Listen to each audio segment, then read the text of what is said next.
The second time my heart stopped, my mother didn't cry. I remember that first. Not the pain, not the darkness that swallowed the edges of the room, not even the frantic compression of hands against my chest. I remember the absence. No gasp, no prayer, no trembling voice saying my name. Just the flat, fluorescent hum of street. Catherine's regional medical center and the steady beeping of a monitor that sounded more annoyed than alarmed. I cowled and opened my eyes. My body felt poured in concrete. The ventilator pushed air into my lungs in a slow, mechanical rhythm: inhale, pause, exhale. The room smelled like antiseptic and warmed plastic. Somewhere above me, a fluorescent light flickered faintly, buzzing in uneven pulses. Chest coding again, someone said. A man's voice. Come. Clipped. Later, I would learn it belonged to Drive. Alan Mercer. There were footsteps. The squeak of rubber soles. The rustle of scrubs. I crash cart while locking into place. Then my mother's voice, steady as if she were correcting a waiter's order. Don't revive her again. The words landed like a stone dropped into water, heavy, deliberate, final. There was a pause. Not long. Just enough for doubt to exist. Mrs. Whitaker, Doctor. Mercer said carefully, her directive only applies if. I know what it applies to, my mother cut in. Clara wouldn't want this. We discussed it. Don't revive her. Clara. My name. Used like evidence. I tried to move my fingers. Nothing. My hands were somewhere under the blanket, unresponsive, distant. I tried to force my eyes open, but my eyelids might as well have been stitched shut. All I could do was listen. My sister stood somewhere near the window. I knew that because I could hear the faint metallic tap of her wedding ring against the railing of the bed. Emily always fidgeted when she was anxious. She didn't say anything. Not when the machine beeped in a frantic, arrhythmic protest. Not when a nurse soft-voiced, hesitant said, "We still have a pulse." Not even when Drive. Mercer muttered, "Charging to 200. My chest jolted. A violent, internal explosion. Then the monitor found its rhythm again, beep, beep, beep. Alive. The room exhaled. My mother didn't. Chest suffering, she said, lower now. Controlled. You heard what happened last time. She flatlined twice. How many more times are you going to do this? Doctor? Mercer didn't answer immediately. I could hear paper shifting, the faint electronic click of a tablet screen. There's no active DNA on file, he said at last. There should be, my mother replied. I signed the paperwork with Hamilton Crosswell. Imher medical proxy. Hamilton Crosswell, the estate attorneys in downtown Hartford. My attorneys. Cold crept through me that had nothing to do with the ICU temperature. Emily shifted again. The ring tapped the rail once more. Finally, barely above a whisper, she said, "Mom." Just that. One word. Fragile. Unfinished. What? My mother snapped quietly. Silence swallowed the rest. I lay there, trapped in my own body, the fluorescent light buzzing overhead, the ventilator breathing for me, my mother arguing for my death like it was an administrative inconvenience. And somewhere beneath the paralysis and the panic, one thought surfaced with terrifying clarity. Something wasn't right. And this hadn't started in this hospital room. Before the ventilator and the fluorescent lights, my life was meticulously organized. At Thirtyphora, I had built a solid career as a senior underwriter at Meridian Mutual Insurance. I liked numbers. Numbers were honest. They didn't lie, and they didn't pretend to love you while calculating your worth. 3 months before the accident, I updated my estate plan. My mother had been hinting for years that I should take care of the family. What she meant was taking care of her mortgage and Emily as mounting credit card debt. I loved them, but I had learned it early that love without boundaries is just exploitation in disguise. So, I sat down with Arthur Pendleton at Hamilton and Crosswell. We drafted a clean, ironclad will. Everything I owned would go into a protected trust, dispersing only for specific educational or medical needs. No lump sums, no unrestricted access. The tension at our last family dinner was palpable. My mother stirred her tea, the spoon clinking sharply against the porcelain. She asked casually if I had finally added her as a beneficiary on my life insurance policy. The policy was substantial, a requirement from Meridian for my senior role. I told her the beneficiary was already set. She didn't ask who. She just smiled, a tight, thin expression that didn't reach her eyes, and said, "Well, you will do the right thing when the time comes, Clara. Family looks after family." Emily sat across from me, scrolling on her phone, silent as always. She had moved back into my mother's house after her divorce, a temporary arrangement that had stretched into 2 years. I paid their grocery deliveries. I covered Demily-esque our insurance. I thought I was helping them stay afloat. I didn't realize I was just keeping them comfortable enough to wait for me to die. Looking back, the signs were everywhere. The way my mother suddenly wanted to host Sunday dinners again. The way she asked detailed questions about my daily commute, the route I took along the Ridge Road. I dismissed it as maternal concern. I was arrogant. I thought my success made me untouchable. I finished my tea that night, kissed my mother's cheek, and drove home in the dark. I remember the cold air rushing through the open window, the smell of pine from the nearby forest. I felt invincible. I didn't know that while I was driving home, my mother was already on the phone with Arthur Pendleton's office, trying to find a loophole in the trust I had just built. Now, lying in this bed, listening to her argue for my death, the memory of that dinner tastes like cold black ash. The third time the monitor flattened, the room moved faster. There was no warning this time. One moment the beeping was steady, mechanical, almost bored. The next, it dissolved into a single, continuous tone that sliced through the air. Even inside my body, even trapped behind sealed eyelids, I felt the shift. The urgency. The scramble. Chesson v. Fib, someone said sharply. It was Drive. Alan Mercer this time. The voice belonged to Drive. Priyananda Kumara, younger, quicker, her words snapping into place like puzzle pieces under pressure. Hands pressed into my chest. The ventilator hissed harder. The crash cart drawer slid open with a metallic clatter. Charging to 300. My mother's heels clicked across the linoleum, purposeful and controlled. "You need to stop," she said. Not panicked. Not pleading. Instructing. She has a do not resuscitate order. There was a pause just long enough for doubt to enter the room. "Doctor?" Mercer answered carefully. "Mrs. Waker. We've reviewed her file. There's no active DNR in the system." "There is," my mother insisted. "I signed it at Westbridge Family Law 2 months ago. I'm her medical proxy. You're violating her wishes." Her confidence was surgical, precise, designed to make other people hesitate. My chest jolted as the defibrillator discharged. Pain bloomed somewhere distant, electrical and violent, but I cowed and screamed. Cowed, even twitch. "Pulse, Doctor?" Nandikimura asked. "Still absent." "Charge again." Emily moved closer.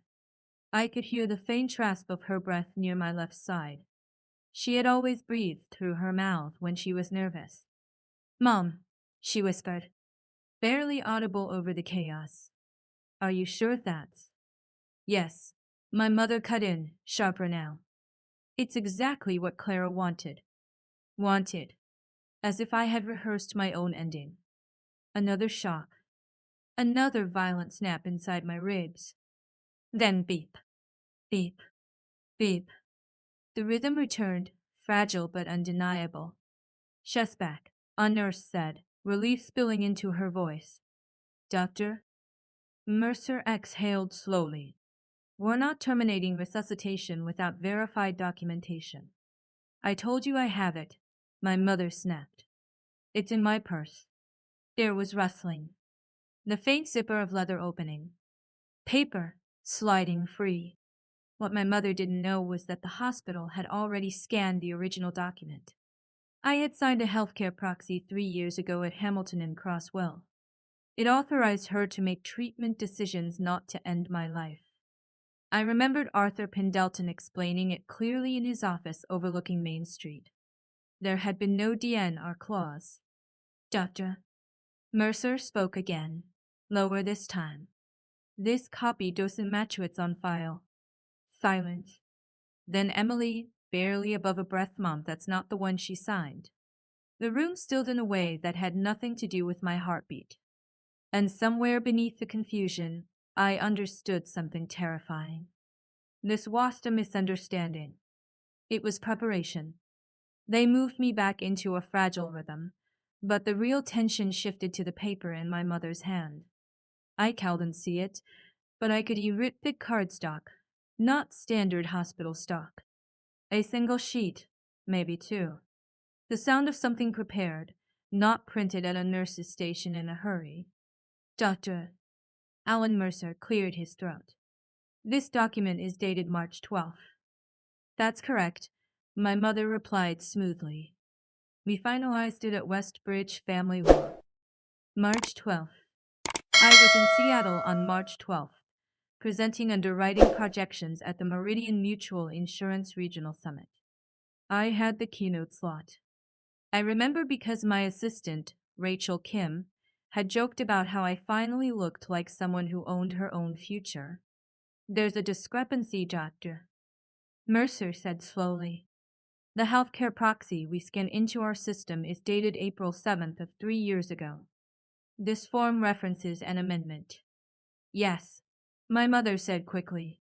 Clara revised it. Revised. I felt something cold and precise settle in my chest. I had not revised anything. Arthur Pendleton had walked me through every clause in that office at Hamilton and Crosswell. There had been no amendment, no addendum, no DN or authorization. A nurse stepped closer. Her voice was softer, but firmer than before. Mrs. Whitaker, the signature doesn't appear consistent. Silence. Then my mother laughed lightly. She was recovering from a migraine that day. Her hand was shaking. It was subtle, but I heard the hesitation in the nurse's breathing. Uneasy. Not convinced. What's your name? My mother asked sharply. Leah Brennan. Leah. I am her mother. I would never present something fraudulent. Fraudulent. The word hovered there, uninvited. Dr. Mercer shifted papers. There is also a notarization issue. The notary seal is from Fairfield County. Miss. Whitaker's legal residence is in Hartford County. Amendments typically require jurisdictional consistency. Another pause. Emily spoke barely above a whisper. Mom, you said we signed it in Hartford. My mother didn't answer immediately. When she did, her voice had lost a layer of warmth. You're confused, Emily. But the room wasn't confused anymore. There's another matter, Drive.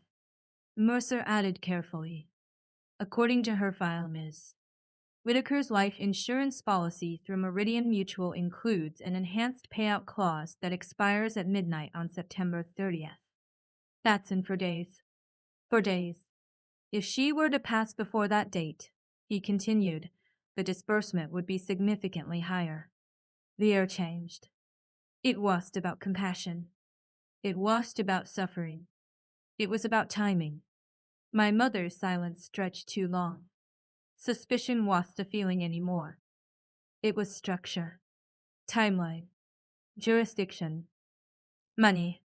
And suddenly, the beeping of the monitor sounded less like a heartbeat and more like a countdown. The number was abstract. It had a timestamp. According to the policy I signed with Meridian Mutual Insurance, my executive coverage included an accelerated death benefit rider. If I died before September 30th at 11:59 p.m., The payout doubled. 2.8 million instead of 1.4.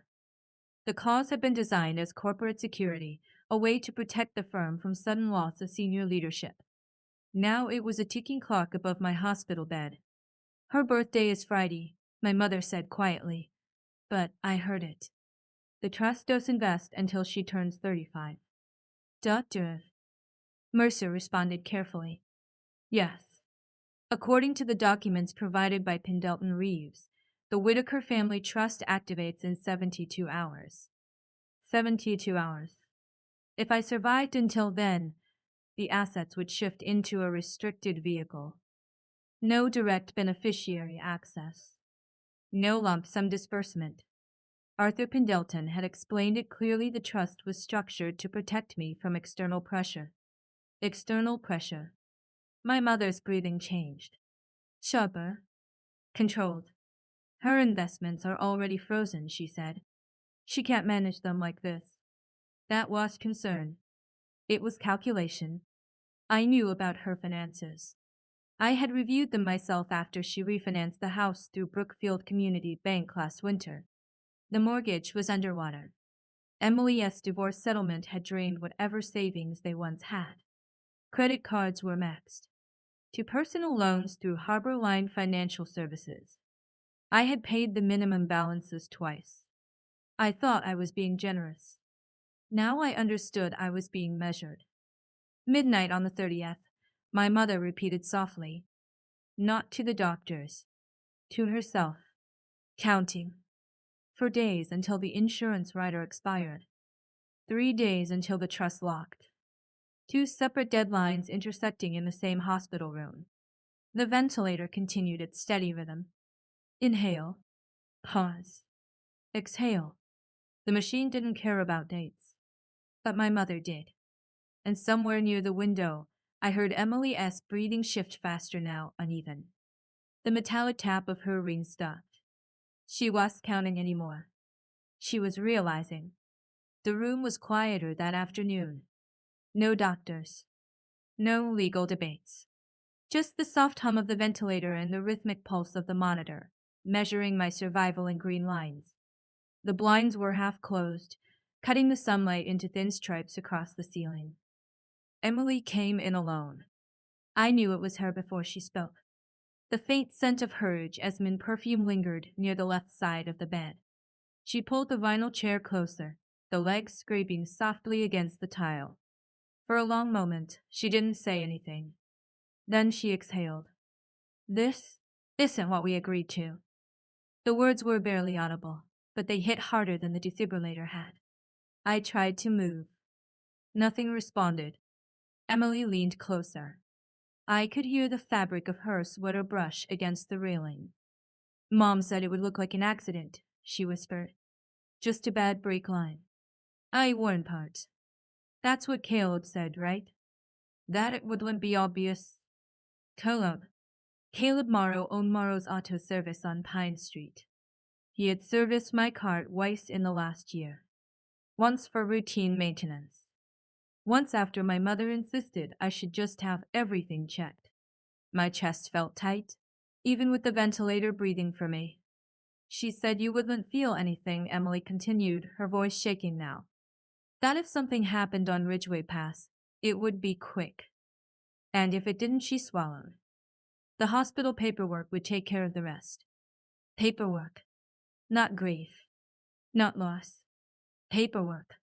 She promised it wasn't about the money, Emily said, but there was no conviction in it.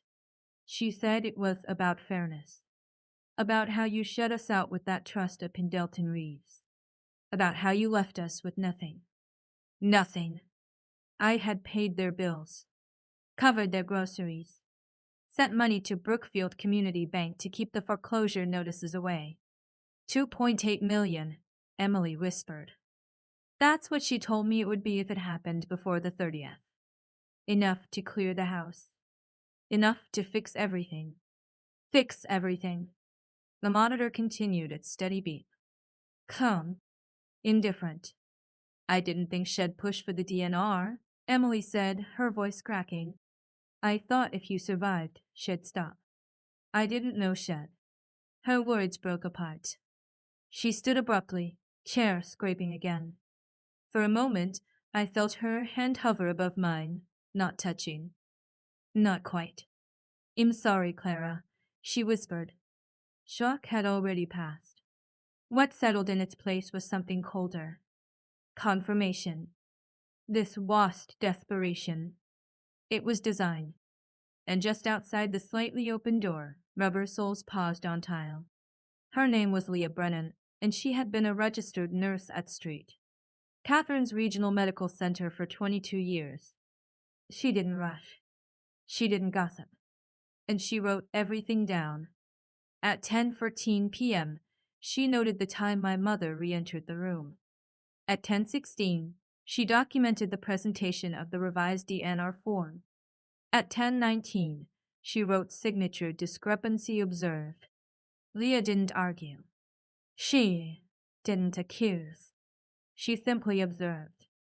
When my mother stepped into the hallway to take a phone call, Leah remained at the foot of my bed longer than necessary. I could feel her presence, steady and deliberate. She pulled up my electronic file on the hospital tablet. The original healthcare proxy, scanned 3 years earlier, bore the letterhead of Hamilton and Cross well. 3 pages. Clean language. No DNR clause. No amendment. The document my mother provided was 4 pages. Leah compared signatures carefully. The original signature flowed my usual right-leaning script. The newer one looked traced. Slightly heavier ink at the curves, as if someone had gone over it slowly. At 10:27 p.m., she wrote potential forgery escalation required. She didn't confront my mother again. Instead, she stepped into the nurse's station and placed a quiet call to risk management. Thomas Givens answered. He had overseen compliance reviews for 8 years and understood what a falsified directive meant. Pull the notarization records, Leah said softly, and verify jurisdiction.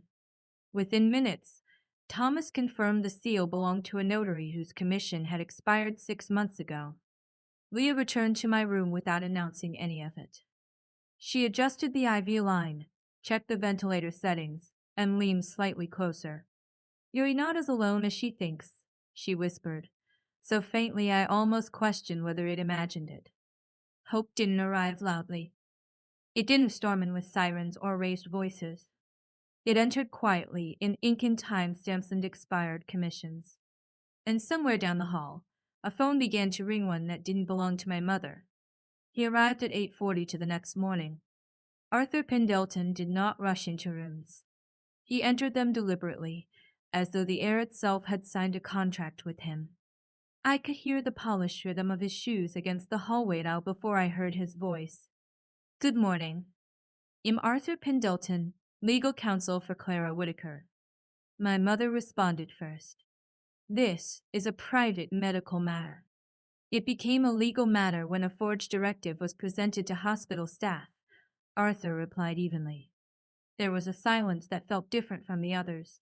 Not chaotic. Structured. He stepped closer to my bed. I couldn't see him, but I recognized the faint scent of his cologne clean. Understated, the same one he wore during quarterly reviews at Hamilton and Croswell. I reviewed the document submitted last night, he said. Clara has not executed any amendment to her healthcare proxy. The original document remains active and does not contain a DNR clause. Dr. Alan Mercer exhaled audibly. Arthur continued, furthermore, any attempt to enforce that falsified document exposes the submitting party to both civil and criminal liability. My mother's voice sharpened. You're overreacting. She wouldn't want to live like this. Clara did not authorize withdrawal of life-sustaining treatment, Arthur said calmly. And until she does so personally, that authority does not exist. Then he shifted tone slightly, but enough. There is also the matter of the Meridian Mutual Executive Life Policy. The accelerated benefit rider expires at 11:59 p.m. on September 30th. That clause has now been formally flagged. The insurer has been notified of potential fraudulent inducement. The words were surgical. In addition, Arthur continued, I filed an emergency protective petition with the Hartford County Probate Court. Effective immediately, all disbursements tied to Clara Whitaker's estate are frozen pending investigation. Frozen. I felt something inside the room tilt. My mother inhaled sharply. You can't do that. I already have, Arthur replied. Papers shifted. A pen clicked. Any further attempt to influence medical decision-making without verified authority will be reported to the Connecticut State's Attorney's Office. Silence again, but this time it belonged to my mother. For the first time since the ventilator began breathing for me, the air in the room felt balanced. Power hadn't exploded. It had redirected. And somewhere beyond the door, another set of footsteps approached, heavier, measured, official. The first thing Detective Rachel Lawson did was take the paperwork. She didn't raise her voice. She didn't threaten. She simply requested copies of everything: my original healthcare proxy from Hamilton and Crosswell, the amended DNR my mother had presented, and the notarization records tied to the seal from Fairfield County. Within 24 hours, the documents were at the Connecticut State Forensic Lab. The results were clinical. The signature on the amended DNR showed digital duplication patterns consistent with scanned overlay. Ink density was uniform. Pressure marks from a pen were absent. The Notary-S commission had expired in April. The seal impression lacked the micro-embossing present in official filings. Forgery. Meanwhile, the financial review began. Arthur Pendleton authorized a subpoena of my mother's bank activity through Brookfield Community Bank and Harbor Line Financial Services. Over the past 6 weeks, there had been 3 unusual transfers to cash withdrawals just under reporting limits, and one for $1,500 payment to Morrow's Auto Service.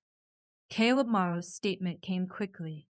He admitted to replacing my brake line with the reconditioned part at my mother's request. He insisted he believed it was for cost-saving reasons.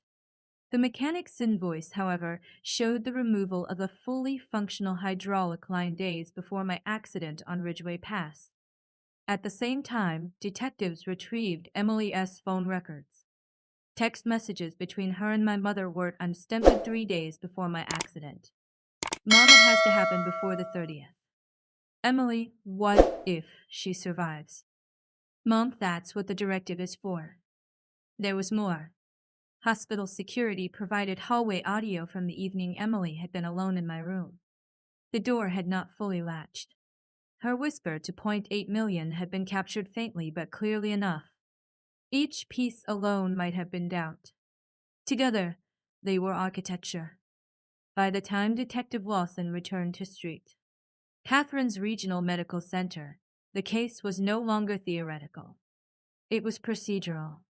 My mother's calculations had relied on timing, silence, and assumption. She hadn't accounted for records. She hadn't accounted for timestamps. And she hadn't accounted for institutions that didn't bend. The elevator doors opened at the end of the corridor. This time, the footsteps weren't hesitant. The knock was firm, deliberate, and entirely out of place in an ICU. Detective Rachel Lawson stepped in first, followed by Officer Daniel Ruiz. Their presence changed the temperature of the room without anyone touching the thermostat. My mother stood at the foot of my bed, hands clasped tightly around her handbag. She did not look frightened. She looked inconvenienced. Mrs. Eleanor Whitaker, Detective Lawson said calmly, we need to speak with you regarding evidence of document forgery, insurance fraud, and reckless endangerment. This is absurd, my mother replied. Her voice was steady, but the grip on her purse tightened. My daughter is critically ill. You can't possibly think. We have forensic confirmation, Lawson interrupted, not unkindly, but without hesitation. The DNR amendment was fabricated. The notary seal was invalid. Financial transfers to Morrow's Auto Service align with the mechanical tampering discovered on your daughter's vehicle. Silence. Emily was near the window again. This time she was fidgeting. She was trembling. Emily Whitaker, Lawson continued, turning slightly. We also have text messages indicating premeditation. Emily's composure collapsed. It didn't shatter dramatically. It simply gave way. I didn't think she'd actually push it, she said, her voice breaking. I thought it was just insurance. I thought it was just paperwork. 2.8 million, Officer Ruiz said quietly. That's what you referenced in the message. Emily nodded, crying openly now. She said it would fix everything. The house. The debt. She said Clara wouldn't suffer. My mother turned sharply. Stop talking. But it was too late. Detective Lawson stepped closer to the nurse's station outside the room. Leah, could you play the hallway recording? A tablet was brought in. The audio crackled softly. Emily's whisper filled the room, fragile and unmistakable. 2.8 million, that's what she told me it would be if it happened before the 30th. Then my mother's voice, sharper, colder than it had ever sounded in my childhood. It has to happen before midnight. The room did not erupt. It didn't need to.